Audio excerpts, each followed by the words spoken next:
Chapter 5. Shauna. Philippe and I part before entering the city. He brushes one last kiss on my forehead, then walks through the gate. His stride is long, his arms sweeping along his body, his gaze scanning all around him like he doesn't have a care in the world. I wish I could look as nonchalant as him, but inside, my heart is reeling. I can feel the cool metal of the ring nestled on my chest, slowly warming next to my heart. We soon found that we weren't going to be able to do the exploring that we had wanted to do. Upon entering the city, Philippe was pulled aside by some of his friends he hadn't seen since he had gone on the trip for his father, and I found that there were elves patrolling the city, looking for wet teens to send to inns to get cleaned up for the night. Deidre had told me this, of course, but I had thought I would have a bit more time to look around. Name? An elf asks, his eyes never leaving his scroll, already scanning before I had even given him an answer. Shauna Flynn, I say. Please follow me, Miss Flynn. He takes me to one of the many inns that have been commissioned to house us for the day. Won't he feel special later, I think. He got to take the Fritual to her inn. Yippee. But I still don't feel special. The inn he takes me to is large, with a thatched roof that looks like it needs to be replaced soon. The sign that hangs in front calls it the Dancing Leaves. I turn to ask the elf what time I have to be ready by, but find that he has already spun on his heel and is 20 feet down the road. Okay then, I think, turning and moving into the common room of the inn. An elf who I assume is the innkeeper comes forward, a scroll in hand. My name is Mr. Fenster. How can I help you, miss? I believe that there should be a room for me for the day. Name? The elf asks, already running a finger down the scroll before I say my name. Shauna Flynn. The innkeeper turns to another elf in the room and waves him over. This is Chikar. He will take you to your room. Her room is the corner one on the 3rd floor. Chikar nods and puts a hand up, directing me to the stairs. Thank you, I say, with a quick curtsy and hurry to follow Chikar up the stairs. This is your room. If you need anything, please don't hesitate to come down and get either myself or Mr. Fenster, Chikar says, before exiting with a quick bow. I turn to the door when he leaves and make sure it is locked before quickly stripping the damp clothes from my body. Just pulling the fabric off makes me feel warmer, and the sight of the still steaming tub of water waiting for me has me feeling giddy. I sink into the welcoming arms of the water and lay my head back on the rim, letting the heat soak my skin and into my hair. I glance around the room from my relaxed point. There isn't much in here. Not that the candidates really need anything for the day. Just this tub, a bed, and a wardrobe. On the rim of the tub, there's a thin white cloth and a bar of soap. I scrape the soap over my body as the heat seeps from the tub. Before I get cold again, I climb from the tub and find a few towels in the wardrobe. I wrap my hair in one and dry my body with the other. On the bed, I find a lumpy brown package. Attached, there is a note that reads, Dear Miss Flynn, these clothes have been generously donated for you from the court of Queen Moraine for the water ceremony that will occur tonight in the palace. This is where the announcement of the ritual will be made, should he or she be found. I untie the package and out falls a blue dress, just like the ones that the other girls wore downstairs in the common room. As I slip the dress over my head, tighten the corset, I find that it fits me perfectly.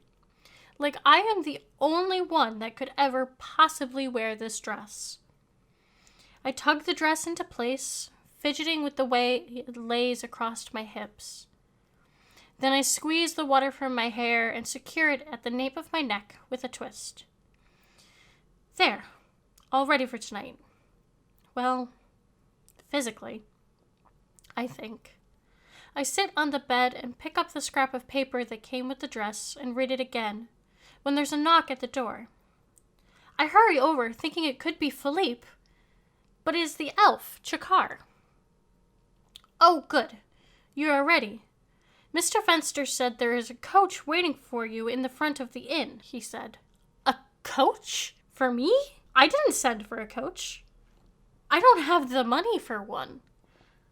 I say in confusion, but as I say it, I think back to what the Ragna said.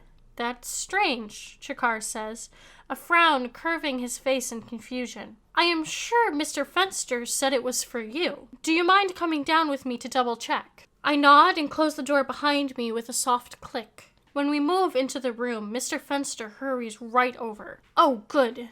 You were able to come right down. The elf seems slightly nervous and keeps glancing towards the door. Have you done anything that could get you in trouble with the palace? I don't want trouble for my inn. Not right around Mabon. He presses a piece of parchment into my hand with a looping handwriting. To the owner of the Dancing Leaves, I ask that you please send Shauna Flynn to me immediately. A black coach will be waiting for her outside the inn following the arrival of this note. Queen Moraine.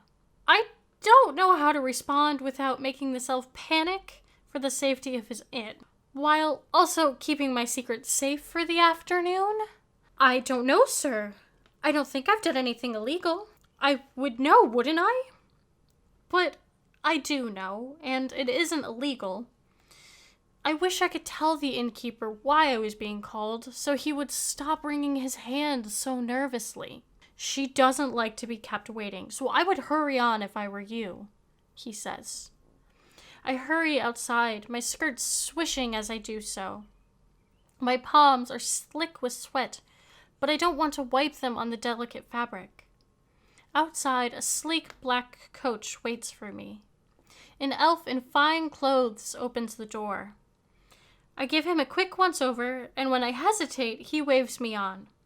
It is all right, miss. I know who you are.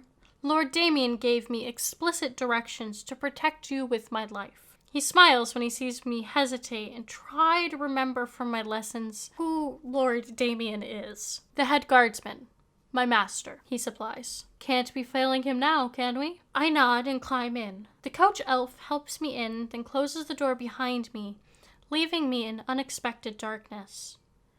It takes a moment for my eyes to adjust to the dim light. Miss Flynn, a voice says from the corner. I squint into the darkness, barely able to make the silhouette out of the woman sitting in the corner. Yes. I'm Miss Flynn. I am the advisor to the Queen. Pull the curtain back a crack, and you will see I speak the truth. I bump into the carriage wall as we go around the bend, drawing the curtain back a bit farther than I meant to. Light pierces the inside of the carriage, blinding me for a moment. The Queen is easily distinguished by her flaming red hair. This woman has dark brown, almost black hair. I'm sorry, who are you? You look familiar for some reason, but I know I've never met you before. I mean, why would I meet anyone from the palace before now? I bumble, the words spilling out of me in what I hope is a coherent thought. I am Serena Nightcastle.